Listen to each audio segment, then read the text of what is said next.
Hi viewers, welcome to ஷேகர்ஸ் உலகம். நம்ம இன்றைக்கி இந்த வீடியோவில் என்ன பார்க்க போகிறோம் அப்படின்னா, மீதமான சாதத்தில் எப்படி வடை செய்கிறதுன்னு பார்க்கலாம்.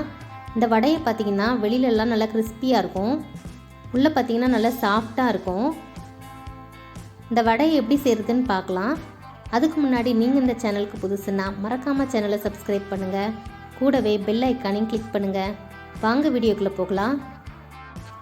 நான் 1 கப் அளவுக்கு மீதமான சாதம் எடுத்திருக்கேன். நீங்கள் மீதமான சாதத்தில் தண்ணி ஊற்றி வச்சுருந்தீங்க அப்படின்னா பிழிஞ்சிட்டு எடுத்துக்கோங்க. அதை ஒரு மிக்ஸி ஜாரில் மாற்றிக்கலாம். இது கூடவே ஒரு 2 டேபிள் ஸ்பூன் அளவுக்கு அரிசி மாவு சேர்த்துக்கலாம். 2 டேபிள் ஸ்பூன் அளவுக்கு ரவையும் சேர்த்துக்கோங்க. நான் வறுக்காத ரவை தான் சேர்த்துருக்கேன். இதை ரஃபாக ஒரு கிரைண்ட் பண்ணிக்கோங்க. அப்போ தான் நல்லா ரைஸ்லாம் நல்லா மிக்ஸ் ஆகி வரும். இது கூட 2 டேபிள் ஸ்பூன் அளவுக்கு நம்ம தயிர் சேர்த்துக்கலாம். தயிர் சேர்த்ததுக்கப்புறம் நம்ம உளுந்த வடைக்கு அரைக்கிற மாதிரி இதை நல்லா திக்காக நம்ம அரைச்சி எடுத்துக்கணும். கொஞ்சமாக தண்ணி விட்டு அரைச்சி எடுத்துக்கோங்க, ரொம்ப தண்ணி விட வேண்டாம். பார்த்திங்கன்னா மாவு இந்த பதத்துக்கு இருக்கணும்.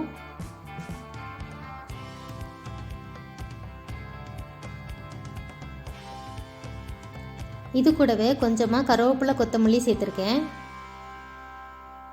ஒரு 10 சின்ன வெங்காயத்தை சின்னதாக கட் பண்ணி ஆட் பண்ணியிருக்கேன். அது கூடவே 2 பச்சை மிளகாயும் சின்னதாக கட் பண்ணி ஆட் பண்ணியிருக்கேன்.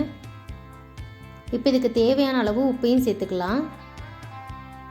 நல்லா மிக்ஸ் பண்ணி விட்டுக்கோங்க.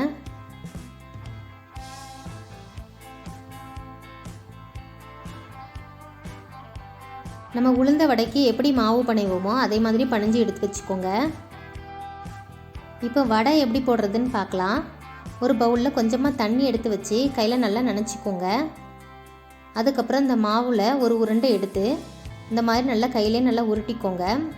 உருட்டிட்டு கையால் இந்த மாதிரி தட்டிட்டு மத்தியில் ஒரு ஹோல் போட்டுக்கோங்க. நம்ம உளுந்த வடை எப்படி போடுவோமோ அதே மாதிரியே தான். ஆயில் நல்லா ஹீட்டாக இருக்கிற மாதிரி பார்த்துக்கோங்க. மீடியம் டு ஹை ஃப்ளேமில் வச்சு தான் குக் பண்ணணும். நீங்கள் லோ ஃப்ளேமில் வச்சு குக் பண்ணிங்க அப்படின்னா ஆயிலாக இருக்கும் வடை. அதனால் எப்போவுமே ஹீட்டு நல்லா அதிகமாக இருக்கிற மாதிரியே பார்த்துக்கோங்க. மீடியம் டு ஹை ஃப்ளேமில் வச்சு குக் பண்ணிங்கன்னா வடை நமக்கு சூப்பராக ரெடியாகி வரும். எண்ணெயும் அதிகமாக இழுத்துக்காது. இப்போ ஒவ்வொரு வடையாக இந்த மாதிரி தட்டி போட்டுக்கலாம். வடையை போட்ட உடனே திருப்பி விடாதீங்க. லைட்டாக ப்ரௌன் கலர் வந்ததுக்கப்புறம் திருப்பி விடுங்க. நம்ம லஞ்சுக்கு வச்ச சாதம் மீதம் விழுந்துச்சு அப்படின்னா நம்ம ஈவினிங் இந்த மாதிரி ஸ்நாக்ஸை நம்ம ப்ரிப்பேர் பண்ணி நம்ம குழந்தைங்களுக்கு கொடுத்தா சூப்பராக சாப்பிட்டுப்பாங்க.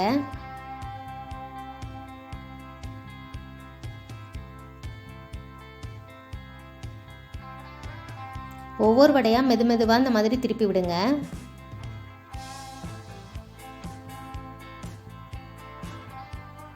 பார்த்திங்கன்னா நமக்கு சூப்பராக வடை ரெடி ஆயிடுச்சு. இந்த மாதிரி நீங்களும் உங்கள் வீட்டில் செஞ்சு சாப்பிட்டு என்ஜாய் பண்ணுங்கள். மறக்காமல் சேனலை சப்ஸ்கிரைப் பண்ணுங்கள். இந்த வீடியோ உங்களுக்கு பிடிச்சிருந்துச்சுன்னா லைக் பண்ணுங்கள், ஷேர் பண்ணுங்கள், கமெண்ட் பண்ணுங்கள். பார்த்திங்கன்னா இந்த வடை எவ்வளோ சாஃப்டாக இருக்குது, உள்ள இன்னர் சைடில் வெளியில் எவ்வளோ கிறிஸ்பியாக இருக்குதுன்னு பாருங்கள்.